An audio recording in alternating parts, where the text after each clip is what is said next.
사랑하는 영락교회 지체들에게 주 안에서 평화 인사를 전합니다. 오늘은 2022년 4월 1일 금요일입니다.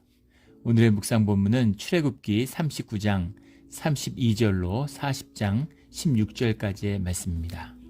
오늘 본문 말씀 32절부터의 말씀은 이렇게 시작합니다. 이스라엘 자손이 이와 같이 성막 곧 회막의 모든 역사를 마치되 여호와께서 모세에게 명령하신 대로 다 행하고, 우리 본문에 계속 반복되고 있는 모세에게 명령하신 대로 행했다라는 이것이 주님의 뜻에 따라 행해진 일이었음을 분명히 밝히고 있는 거죠. 주님이 준비하라고 하는 물 품목에 대해서 말씀하셨고, 그것을 모세가 다시 이야기하고, 그것이 어떻게 준비되었는가를 이야기하고, 이제 그 모든 것이 준비되었다고 얘기하는 겁니다. 준비된 품목들이 오늘 33절부터 41절까지 계속 반복해서 나와요. 모든 말씀하셨던 것이 그대로 준비가 그대로 다 됐다는 거죠. 42절에 보면 여호와께서 모세가 명령하신 대로 이스라엘 자손이 모든 역사를 마침에, 이 말이 반복되면서 다시 한번 준비된 물품목들을 확인하고 있는 것이죠. 그래서 뭐 하나 빠진 것이 없는 말씀 그대로 되었다라는 겁니다. 주님의 명령과 그에 대한 전적인 온전한 순종이 만날 때 주님의 임재가 우리 가운데 함께 하신다 하는 것을 말하는 거죠. 43절에 모세가 그 마침 모든 것을 본즉, 그 모든 것을 본즉 여호와께서 명령하신 대로 되었으므로, 모든 것이 말씀대로 이루어졌는데 그 모든 것을 다시 한번 모세가 확인했다는 겁니다. 그래서 모세가 확인했다는 것에는 두 가지 뜻이 들어있죠. 하나는 모세가 가지는 책임감입니다. 이 모든 일들은 주님의 명령대로 이루어진 것이고, 주님의 말씀이 이루어지는 그런 성령의 역사의 부분이죠. 그러니까 사실은 어떤 형태, 어떤 형식을 갖추든, 어떤 과정을 갖추든 주님의 뜻대로 결국은 되었을 것입니다. 주님이 결정하신 일이고 주님이 하시겠다고 한 일이기 때문이죠. 그런데 모세가 주님 안에서 그 모든 말씀에 대한 그 주님의 사역을 책임진 자로서 그것에 대한 최선을 다하는 책임감 있는 모습을 보여주었다는 것이죠. 이것이 우리 주님의 일을 행하는, 교회를 섬기는 중직자의 모습이에요. 책임감이죠. 그 모든 것을 다 하는 것입니다. 내가 안 한다고 주님이 하시겠지, 주님이 책임져 주시는데, 근데 내가 할 수 있는 일을 최선을 다하는 것입니다. 두 번째 중요한 의미는 그 모든 것의 기준이 주님이라는 거죠. 주님이 세우신 주님의 기준에 따라 거기에 충족되는 것이 되어야 돼요. 이것이 주님의 일의 또 하나의 중요한 본분입니다. 주님이 명령하신 일을 판단하고 그것이 일에 충족된, 그 일이 주님이 명령하신 대로 마쳤는지를 보는 것, 그 모든 기준은 주님이 세우시는 거죠. 주님의 뜻에 맞게 해야 되는 겁니다. 내가 최선을 다하는데, 내가 정말 할 수 있는 데까지 했는데 그게 중요한 것이 아니라 주님의 뜻에 부합했느냐라는 것이 오직 유일한 기준입니다. 이 기준에 맞아야 되는 거죠. 그럼 우리가 어디까지 해야 되느냐, 이런 것이 도전이 되죠. 주님이 은혜를 주시는데 어차피 주님의 100% 주님의 주권적인 은혜가 우리에게 주어지는 것인데, 내가 할 게 뭐가 있어? 이런 것은 생각의 산물이지 주님을 만나지 못한 자들의 종교적인 궤변이죠. 주님과 함께하는, 그래서 주님은 인격이시고 우리의 최선의 그 끝까지 우리를 기다리고 인도해 주세요. 주님 우리를 인도하시는 비밀입니다. 그래서 우리가 할 수 있는 최선을 다하고 그 끝에서 안 되는 걸 알았을 때 주님의 은혜를 만나게 되는 거죠. 그리고 주님의 은혜를 만난 사람은 결국 그 모든 것이 주님의 전적인 은혜였음을 알게 되는 겁니다. 이것이 주님의 은혜의 비밀을 만나는 자의 비밀이에요. 그래서 삶에서 실패와 좌절을 만난다는 건 귀하고 의미 있는 것입니다. 물론 주 안에서 만날 때의 의미죠. 그리고 그 끝에서 절망하는 것이죠.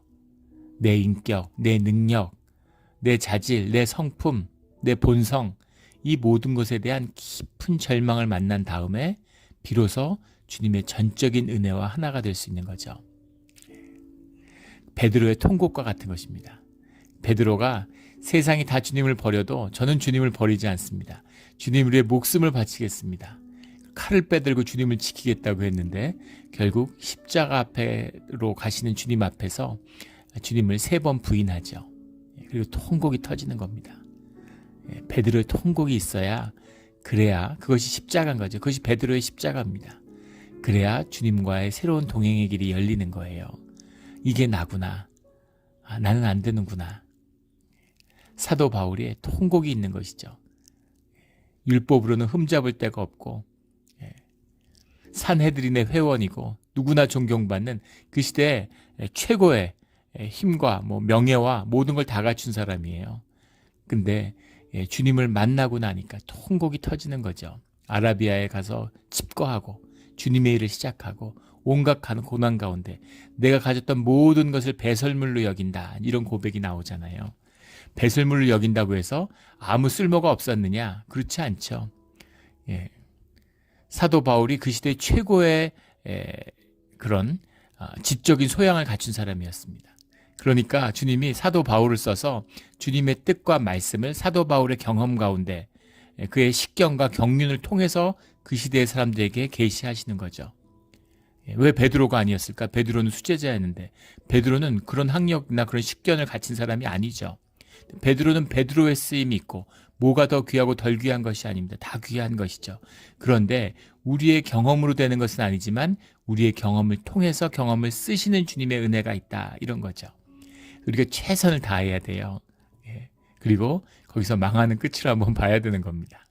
그래야 그 깊은 절망 가운데서 그 좌절, 끝에 그 좌절의 절망의 심연을 만나야, 그래야 주님의 은혜를 경험하고 새로운 출발이 되는 거죠. 그것도 아주 우리 인생에서 중요한 것이죠. 독일이 1차 세계대전에서 패배하고 정말 많은 걸 잃었는데 2차 세계대전을 또 일으켰어요. 20년밖에 안 돼서. 독일은 왜 그랬을까? 많은 연구들이 있지만 그 이유 중에 하나는, 중요한 이유 중에 하나는 독일이 1차 대전 때 철저히 망하지 않았다는 겁니다. 대충 졌어요. 타협하고. 그 카길이라고 하는 칼이라고 하는 그런 그 항구 도시에서 폭동이 나죠. 그래서 이제 왕정이 무너지고, 사실은 양면 전쟁을 해서 러시아를 이겼는데, 그런데 전쟁에서 그만 이제 지고 맙니다. 그 빌헬름 2세가 퇴위해갖고 네덜란드로 망명을 하고, 독일인들 마음에는 우리가 내부의 반란 때문에 졌다, 이런 아쉬움이 있는 거죠. 제대로 최선을 다해서 한번 붙었으면 우리가 세계를 이기는데, 독일이 인구도 많고 얼마나 강대국이에요. 그리고 막 국력이 뻗치니까 지금도 독일을 보십시오. EU의 주인이 독일이죠. 그런데 지금은 독일은 이제 전쟁을 하지 않잖아요. 근데 그 이유가, 아무리 독일이 국력이 세져도 이제 세계를 상대로 전쟁을 하지는 않을 거라고 봅니다. 독일이 이제 황골탈퇴를 했죠. 아무도 2차 대전의 전쟁에 대한 전범의 책임을 오늘날 독일에 묻지 않아요. 철저한 반성으로 새로 태어났기 때문이죠. 그런 반성이 가능했던 이유는 2차 대전에서 철저히 망했기 때문입니다. 완전히 망하고 베를린이 완전히 짓밟히고, 그래서 안 되는구나. 우리가 세계를 정복하는 건 아니구나. 힘으로 되는 게 아니구나 하는 거를 뼈저리게 만난 거죠. 그 절망을 만났기 때문에 황골탈퇴를 할 수 있는 겁니다. 거기서 아쉬운 게 이제 일본 같은 나라죠. 일본이 대충 망했어요. 독일의 1차 세계대전처럼. 핵탄도 맞고 폭격으로 그렇게 무너졌는데 결국은 항복을 하고서 대충 타협하는 전후체제와 타협이 이루어졌죠. 전범들이 돌아오고 전전 역사에 대한 철저한 반성이 없으니까, 그러니까 그게 슬슬 구구파들 이런 게 다시 일어나가지고 그 야스쿠니 시사를 국립묘지로 만든다는 둥, 그리고 2차 세계대전은 자기네들이 일으키고 전범이잖아요. 근데 자기들이 피해자인 것처럼 피해자 코스프레를 하고, 전쟁 범죄가 아니라 그냥 전쟁에서 진 거다, 이런 식으로 그걸 은폐하려고 하고 역사를 거짓으로 꾸미려고 하고. 그래서 왜 지금 일본은 2차 대전에서 헤어나질 못하죠. 그 전범들의 죄악에서 벗어나질 못합니다. 왜 그럴까? 완전히 망하지 않았기 때문이죠. 철저하게 완전히 망해야 되는 겁니다. 그래야 새로운 출발이 열리는 거죠. 우리 신앙도 마찬가지죠. 세상에 대해서, 나에 대해서 철저한 절망을 만나야 되는 겁니다. 그래야 주님의 전적인 은혜가 무엇인지, 주님의 은혜로 살아가는 삶이 우리 앞에 열리는 것이죠. 실패와 좌절을 계속 반복했는데도 삶에 대한 미련을 못 버리는 분들이 있어요. 주님을 만났는데도 세상의 미련을 못 끊는 분들을 봅니다. 그 모든 미련들이 다 끊어져서 돌 위에 돌 하나 남지 않고 철저히 무너져서 다시 주님의 역사가 시작되는 그런 우리의 삶의 자리가 되기를, 진실의 자리가 되기를 주의 이름으로 축원합니다. 여호와께서 그 모든 것이 되었다는 것을 확인한 다음에 모세가 그들에게 축복하였더라. 이렇게 말씀이 39장 말씀이 마치고 있죠. 그 하나님의 뜻대로 이루어진 것, 이거 주님의 축복이고 복의 형통이죠. 근데 모세가 축복하였더라라는 말 때문에 모세가 뭘 축복하나 이런 이야기가 있죠. 우리 예배가 끝나면 목사가 올라가 축도를 합니다. 축복 기도죠. 축도라는 건 축복 기도인데 축복 기도를 할 때 축복의 기도, 그 축복의 기도를 선포해요. 근데 그 축복의 주체가 누구냐? 목사가 아니죠. 축복의 주체는 하나님입니다.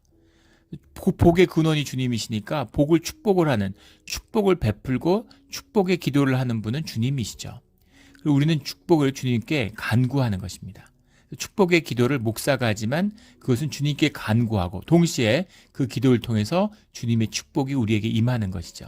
그것이 예배의 완결이 되는 건 우리가 주님 앞에 회개하고 주님 앞에서 한 가족으로 하나 되었음을, 주님과 화해했고 주님의 뜻이 우리 가운데 이루어졌음을 주님이 보셨기 때문에 그 예배를 마치는 것이 우리에게 축복, 주님의 질서, 주님의 관계가 회복됐기 때문에 주님의 생명의 근원이신, 주님의 그 생명의 생명력, 그 복의 근원이신 주님의 축복이 우리에게 임하는 것이죠. 그래서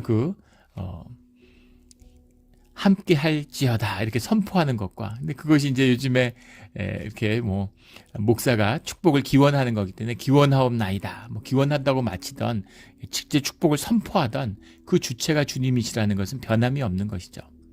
그래서 하나님이 축복했니, 모세가 축복했니, 이런 얘기는 아무 의미가 없는 거예요. 내용적으로는 하나입니다.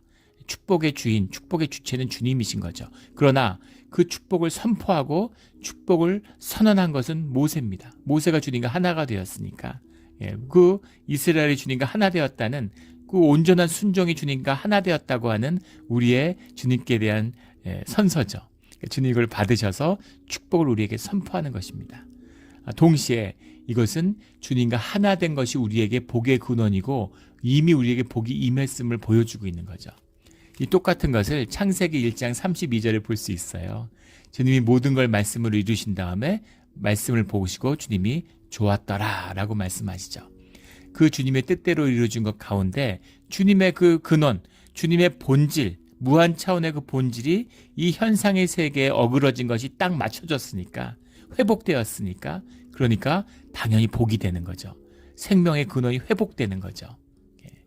이것이 주님에게 복을 받는 비밀이고 오늘 우리의 삶의 비밀입니다. 주님의 뜻과 주님의 말씀과 우리의 삶의 자리가 아기가 딱 맞아야 되는 거예요. 그러면 형통의 길이 열리는 겁니다. 주님의 뜻대로 행하는 삶을 살면 삶이 쉬운 거예요. 삶이 쉽다는 의미가 안일하다는 의미가 아닙니다. 삶이 쉽다는 의미가 고난이 없다는 얘기가 아니죠. 삶이 쉽다는 얘기가 쉽게 남들을 이기고 경쟁에서 승리한다는 얘기가 아니에요. 세상에서 성공한다는 얘기가 아닙니다. 그게 아니라 내 삶이 내 삶의 자리에 풀어진다는 얘기죠. 그래서 힘들고 스트레스 받고 고달픈 삶이 아니라 신나고 재미있고 평화가 있고 기쁨이 있는 삶을 살게 된다는 거죠. 이것이 복이고 이것이 주님의 축복이라는 겁니다. 이 축복의 비밀이 풀리는 우리 삶의 자리가 되기를 주의 이름으로 축원합니다. 40절에 여호와께서 모세에게 말씀하여 이르시되 이제 모든 것이 다 준비됐습니다. 물품이 끝났습니다. 그러니까 이제 주님의 말씀을 기다리는 거죠. 어떻게 할까요? 그러자 주님의 말씀이 임해서 이제 성막의 봉헌이 시작되는 거죠. 모든 준비가 맞춰졌는데 준비가 됐으니까 이제 대충 준비되는 대로 이렇게 하는 게 아니라 그 모든 시작, 이것이 주님의 일이 되기 위해서는 주님의 말씀과 주님의 뜻을 기다려야 되는데 이 모든 것이 됐다라는 것, 그것으로서 우리가 이미 복을 받았죠. 그런데 주님의 말씀이 임함으로 새로운 시작, 새로운 역사가 시작되는 겁니다. 이 말씀의 비밀이에요. 말씀을 받으면 우리 삶이 새로워집니다. 말씀을 받으면 새로운 길이 열려요. 우리 예배의 비밀입니다. 그래서 예배자가 되고 진정한 예배가 되면 우리의 삶과 이 땅이 다 바뀌어야 되는 거죠. 그게 안 되는 건 우리가 하나 되지 못하고 주님 앞에 회개하고 주님과 그 관계가 회복되지 못하기 때문이에요. 거짓됨으로 거짓 종교의 의식을 행하고 주님의 말씀이 선포돼야 되는데 목사의 설교가 떠돌고 이렇게 되니까 주님의 말씀의 역사가 일어나지 않는 것이죠. 진정한 예배를 일생에 한 번을 드리겠다. 이런 마음으로 예배를 준비하고 예배 자리에 서야 되는 것입니다. 그런 예배를 살아서 한번 드리는 우리 몬트레 영락교회가 되기를 주의 이름으로 축원합니다. 2절에 너는 첫째 달 초하루에 성막 곧 회막을 세우고, 첫째 달 초하루에 라는 이 말씀을 보면 첫째 달에 나오죠. 니산원 아비벌에 나왔습니다. 애굽을. 그런데 이제 1년이 지났다. 그러니까 출애굽 2년째가 되었다라는 이야기죠. 근데 출애굽하고 2달 만에 시내산에 도착했어요. 시내산에서 주님의 이 성궤를, 이 말씀의 언약의 궤를 받아서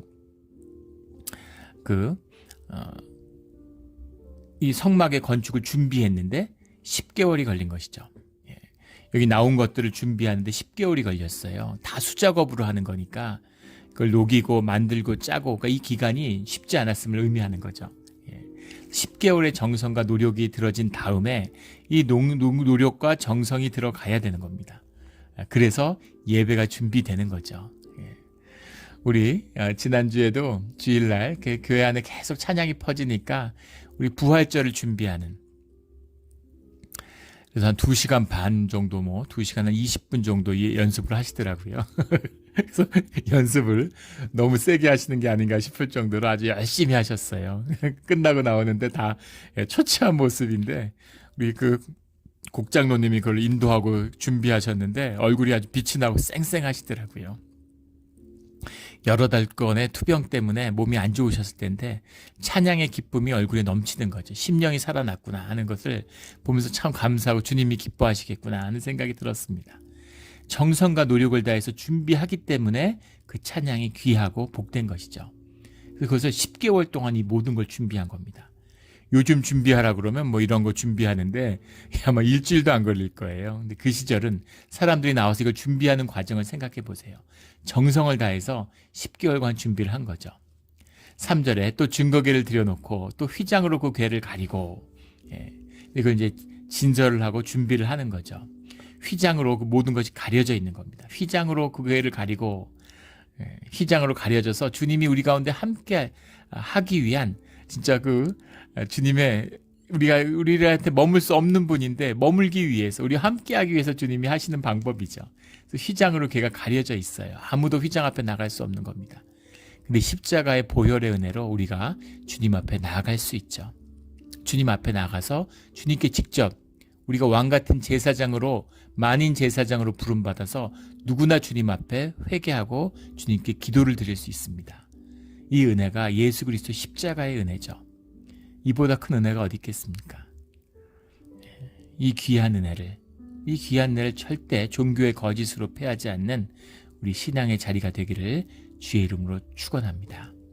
십자가 역사 가운데 휘장이 위아래로 두 쪽으로 갈라졌다. 주님과 우리를 가로막는 이 휘장이 갈라지고 주님을 만날 수 있게 된 것이죠.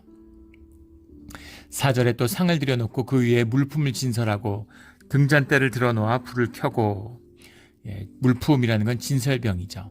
주님께 드릴 진설병. 진설병을 주님 앞에 매일 구워서 올리는데 주님이 빵을 드시지 않잖아요. 주님은 영이신데 빵을 드시겠어요? 근데 왜 매일 빵을 구워서 12덩이씩 갖다 놓으라고 하시나? 왜 빈손으로 성전 오지 말라고 하시나? 우리가 종교의 영향을 많이 받아가지고 무슨 헌금해라, 헌금 걷나 보다 이렇게 생각하는데 그런 것이 아니죠. 예배라는 것이 무엇입니까? 우리가 진실된 하나됨으로, 주님의 자녀됨으로 와서 주님께 드리는 예물을 나누라는 거죠.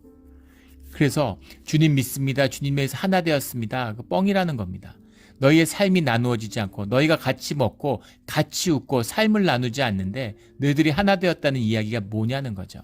이 종교의 이원성입니다. 말로는 그럴 법하고 정말 아름다운 얘기들을 하는데 삶에서 질시하고 다툼이 있고 교회 안에 갈등이 있고 분쟁을 하고 이런 거죠. 이런 것이 거짓이라는 거예요. 그래서 빈손으로 오지 말라라는 뜻은 너희의 삶의 진실로 주님 앞에 나와라, 이 말씀입니다. 이 말씀으로 주님 앞에 나가는 거죠. 5절에 또 금향단을 증거궤 앞에 두고, 우리 증거궤의 표상이 금향단이라는 것이 우리 기도, 주님께 올려지는 기도라는 것을 나눴죠. 삶의 진실과 너희의 마음의 기도로 주님 앞에 나와라 라는 겁니다. 7절에 물두멍을 회막과 제단 사이에 놓고 그 속에 물을 담고, 지금 사막에서 성막을 짓고 제사를 드리는데, 근데 여기 물을 담는다는 게 물을 구해와서 수도관이 있는 것이 아니죠. 수도 파이프에서 물을 해가지고 넣는 게 아니, 수도꼭지가 있는 게 아닙니다. 물을 강가에서 기어와가지고 연못이나 여기다 부어야 돼요. 보통 일이 아니었을 겁니다. 그런데 이 물을 준비하는 것, 매일 제사를 지내는데 물을 준비하는 게 보통 일이 아니었겠지만 거룩한 구별과 희생, 정성이 있어야 된다는 거죠. 예배 가운데 정성과 희생이 있어야 돼요. 삶을 나누어 드리는 삶의 희생이 있어야 됩니다. 희생을 하는, 주님이 하늘에서 비를 쏟거나 물을 쏟으실 수 있겠죠. 돌판을 깨서 돌에서 물이 솟아나게 하시는 주님이신데 왜 물두멍에서 물이 채워지지 않도록 하실 수 없겠어요? 그런데 그렇게 드리는 것은 우리의 제사가 될 수 없는 것이죠. 사막에서 어렵게 물을 길어다가 그 물두멍에 채우는 정성이 있어야 되는 겁니다. 그 이유는 그 희생이, 그 정성이 우리의 삶을 가치 있고 의미 있게 만들어주기 때문이에요. 가치와 희생, 희생이란 희생을 통해서 가치와 의미가 생기는 겁니다. 우리가 왜 자식을 귀하게 생각해요? 내 배로 낳아서 귀한 것입니까? 아니죠. 우리가 자녀를 위해서 희생을 했기 때문입니다. 우리의 귀한 삶을, 내 생명을 자녀를 위해 희생했기 때문에 자녀가 나보다 더 귀하게 여겨지는 거예요. 소중하게 여겨지는 겁니다. 이것이 바로 이 정성과 희생의 비밀이죠. 주님이 이 제사를, 주님과 함께하는 이 시간을 귀하게 여기고, 이것이 우리를 의미 있고 이 생활이 우리를 가치 있게 하기 위한 비밀을 위해서 우리에게 이렇게 희생하고 정성을 다할 수 있는 기회를 허락해 주시는 거죠. 이것이 교회의 비밀입니다. 교회 봉사 아무나 하는 것 같아요? 하고 싶으면 하는 것 같습니까? 아무나 못하죠. 주님이 허락하셔야 하는 것입니다. 그리고 교회를 정성으로 섬긴 것이 시간이 지나고 보면 결국은 내 삶의 가장 귀한 것이었구나, 그것이 내 삶의 가장 가치 있는 것이었구나 라는 것을 만나게 되는 거죠. 내가 내 배를 채우자고 내 배 때문에 나를 위해서 우는 삶, 아무 의미 없고 부끄러움과 허무함밖에 남지 않습니다. 교회를 위해서 희생하고 교회를 위해서 봉사한 삶, 그 삶을 살았을 때 삶이 반짝이고 가치가 있는 것이죠. 요즘에 결혼 숫자가 처음으로 20만 밑으로 떨어졌다고 해요. 작년에. 코로나 때문에 결혼 숫자가 준다고 계속 얘기하다가 이제 그게 지나니까 폭발할 것이다 이랬는데 폭발한 게 아니라 더 줄었어요. 그래서 한국은 큰일입니다. 결혼을 했는데 애도 안 낳는데 이제 결혼도 안 해요. 근데 더 충격적인 것은 이혼율은 늘고 있다는 겁니다. 이혼 숫자는 늘어요. 결혼도 안 해, 애도 안 낳아, 그리고 이혼해. 어떻게 되려고 그러는지 깊이 병들어가고 있는 겁니다. 아직 그 열매가 보이지 않으니까, 뿌리가 썩으니까 아직은 뭐 보이지 않고 그냥 사람들이 위기감을 못 느끼는 거죠. 이게 눈에 보일 때, 보이지 않는 가족이, 보이지 않는 성전이 무너진 다음에 보이는 게 무너지는 거죠. 보이는 게 무너질 때는 이미 늦은 것입니다. 돌이키는 역사가 있어야 되는데 애를 낳을 수가 없다는 거예요. 사는 게 힘들어서. 내가 애 안 낳고 편하게 살면 좋을까요? 애가 있기 때문에. 6.25 때 얼마나 힘들면 6.25 때보다 힘들겠어요? 6.25 때 피난 가서도 애를 놓고 나는 굶어도 아이에게 먹을 것을 구해주는 그 삶의 희생, 그게 내 삶을 귀하게 만든 겁니다. 이 거룩한 희생을 귀하게 여기는 이 은혜를 깊이 깨달아 만나는 우리 신앙의 자리가 되기를 주의 이름으로 축원합니다. 관유들을 발라서, 우리 관유라는 건 우리 출애굽기 30장에 나누었던 거죠. 제조 방법이 나와 있습니다. 그 관유를 가져다가 모든 기구에 발라서 그것들을 거룩하게 하다. 그것이 거룩하리라, 구별되었다, 이런 말이죠. 거룩하게 하라, 거룩하리라, 거룩하게 하라, 거룩하리라, 구별되고 구별되어야 된다, 이 말씀을 주시는 거죠. 그런데 10절에 번제단과 모든 기구에 발라 그 안을 거룩하게 하라. 그 제단이 지극히 거룩하리라. 이렇게 나와 있습니다. 지극히 거룩하리라라는 것을 이제 원문 그대로 해석한 것이죠. 코데시 카다심이라는 말인데 구별된 것 중에 구별된 것이라. 이런 우리 예전에 한번 나눈 적이 있는 말씀입니다. 그런데 이 말씀 때문에 번제단이 제일 거룩한 것이냐? 아니죠. 예, 다 거룩한 것입니다. 그런데 왜 번제단의 거룩함을 강조했을까? 그럼 번제단이 분향단보다 더 거룩한가? 분향단은 성막 안에 있고 번제단은 성막 밖에 있는데 뜰에 있는데 예, 그렇지 않겠죠. 근데 이 의미가 또 뭐 이 의미를 번제단은 회개를 의미하기 때문에 기도보다 회개가 앞서기 때문이다. 뭐 이런 얘기도 하는 분도 있는데 그런 의미는 아닙니다. 회개가 소중하고 기도도 소중하죠. 다 소중해요. 그런데 이 번제단도 똑같이 거룩하고 소중한 것이라는 걸 잊지 마라라는 겁니다. 실제 한번 보세요. 번제단에서 번제를 드리는 거잖아요. 희생제사를 드리는데 동물을 태웁니다. 비유가 적절한지 모르겠는데 그 화장장에 가서 화장하는 걸 아마 보신 분들 계신. 저도 뭐 이제 교회에서 목회자로 있다 보니까 화장장을 갈 일이 자주 있었는데 화장장에 가서 몇 시간 동안 가스의 화력으로 강력한 화력으로 그렇게 태워도 재가 많이 남습니다. 그런데 동물을 태우는데 이 시대에 무슨 화력이 있겠어요? 이걸 태우는데 얼마나 남아있는 찌꺼기가 많고 거기다 또 피를 태우잖아요. 냄새와 그 찌꺼기와 그 재와 동물의 막 뼈와 이런 것들이 장난 아니었을 겁니다. 그에 막 피 같은 것이 제단에 엉겨 붙고 물론 계속 씻고 깨끗이 했겠지만 그래서 제단이라는 걸 관리하기가 내가 제사장인데 분향단 청소할래? 번제단 청소할래? 그러면 뭐 청소하겠어요? 근데 그 제단이 피가 얼룩져 있고 냄새가 정말 견딜 수 없는 냄새가 나겠죠. 하지만 그 제단이 구별되고 주님 앞에 거룩한 것이라는 걸 잊지 말아라 하는 그것입니다. 우리 교회에서 이제 공동체잖아요. 화장실 같은 경우 화장실 청소 좋아하는 사람이 어디 있습니까? 집 화장실 청소도 잘 안 하는데 그런데 교회 화장실이 너무 깨끗해요.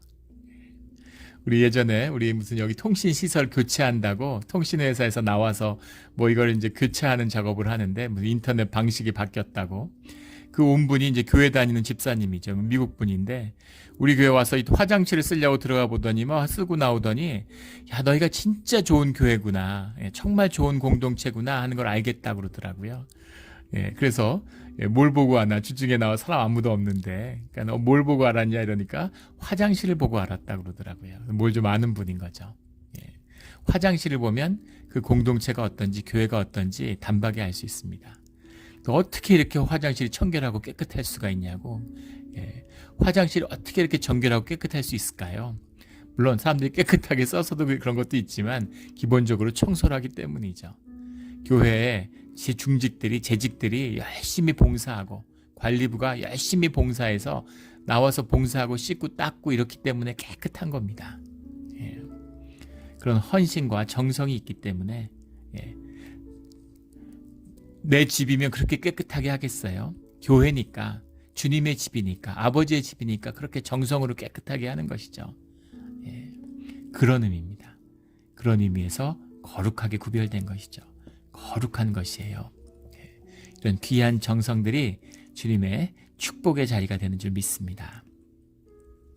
그리고 이제 사람을 거룩하게 하는 거죠.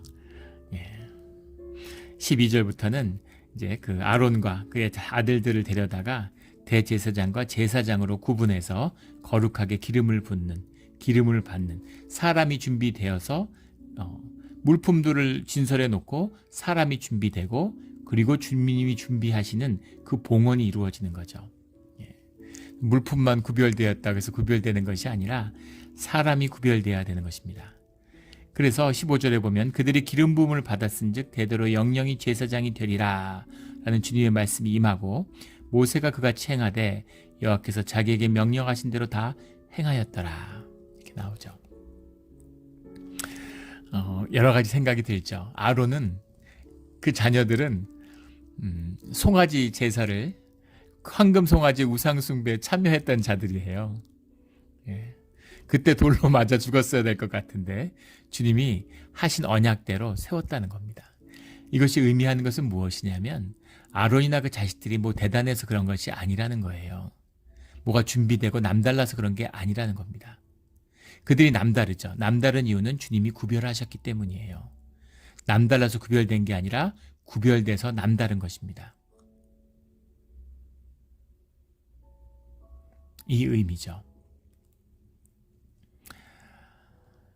교회에서 뭐 목사로, 장로로, 권사로, 안수집사로 부름을 받아요. 무슨 능력 있고 대단해서 부름받은 게 아닙니다. 주님의 은혜로 주님의 뜻 가운데 구별된 것이죠. 그래서 귀한 것입니다. 그 사람이 귀한 것이 아니라 그 소명이 귀하고 그 구별된 직분이 귀하기 때문에 그래서 주님 안에서 귀한 것이죠. 존귀한 것입니다. 목사로 부름받는다는 것이 쉬운 일이 아니었습니다. 저한테는 늦게 주님을 믿고 늘 자격이 없어요. 지금도 그런 거 뼈저리게 느낍니다. 사순절을 지나고 있는데 참 사순절을 이렇게 지내는구나. 마음을 깨끗하게 그 사순절에 40일의 마음을 지키는 것이 이렇게 어렵구나. 참 목사의 자격이 없구나 하는 걸 뼈저리게 느낍니다. 안수 받는 걸 꺼렸어요. 몇 년을 미루고 한 7, 8년은 안수를 더 빨리 받을 수 있었을 것 같은데 근데 끝까지 피할 때까지 피하고 싶었습니다. 교회에서 사역하는 일을 하고 싶지 않았어요. 교회를 열심히 다니고 봉사 열심히 하겠지만 교회에서 종교인으로 살고 싶지 않았습니다. 그런데 주님의 부르심과 은혜 가운데 그 길을 가게 된 것이죠. 이것도 은혜구나. 감당할 수 없는 일을 감당케 해주셨구나. 주님이 하셨겠구나. 그런 것이죠. 그 은혜가 주님과 함께하는 비밀입니다.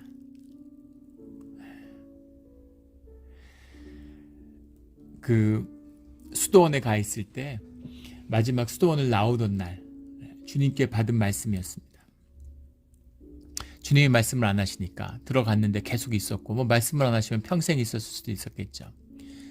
근데 주님한테 받은 말씀, 그 말씀 가운데 만났던 인물은 베드로도 아니고 모세도 아니고 사도 바울도 아니고 가룟 유다였어요. 가룟 유다를 만났습니다. 가룟 유다를 만난 곳에서 깨달은 것은 주님의 뜻을 알아요. 주님의 길을 압니다. 십자가를 알아요. 근데 그 길을 삶에서 갈 수 없다면 내가 가룟 유다구나 하는 걸 알았습니다. 그래서 주님, 제가 가룟 유다군요. 저는 주님의 길을 가지 못하는 자군요. 주님, 내게서 떠나십시오 라는 그런 고백이 나오더라고요.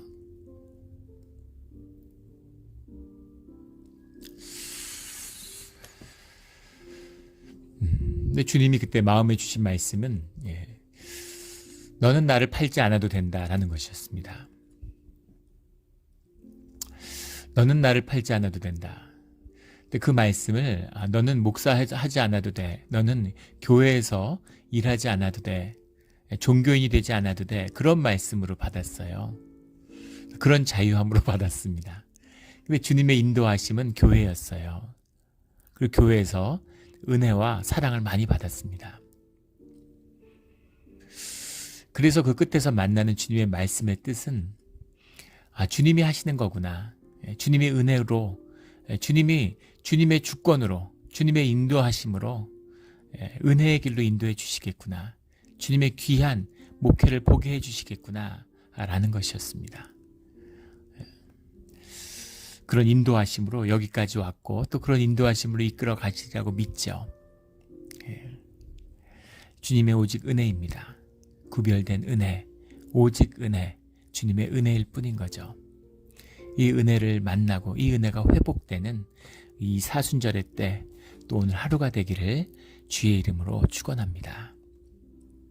아멘. 함께 기도드리겠습니다. 하나님 아버지 감사합니다. 정말 자격이 없고 부끄러워서 주님 앞에 설 수도 없는데 정말 주님 앞에 서면 죽어야 될 것 같은데 주님의 은혜로 살아가고 있습니다. 오늘 하루 가운데도 주님의 보혈로 덮어주시고 주님의 은혜로 덮어주셔서 이 아론에게 베푼, 아론의 자녀들에게 베푼 은혜가 오늘 우리와 우리 자녀들에게 베푼 은혜가 되기를 원합니다. 감사드리며 예수 그리스도의 이름으로 기도드렸습니다.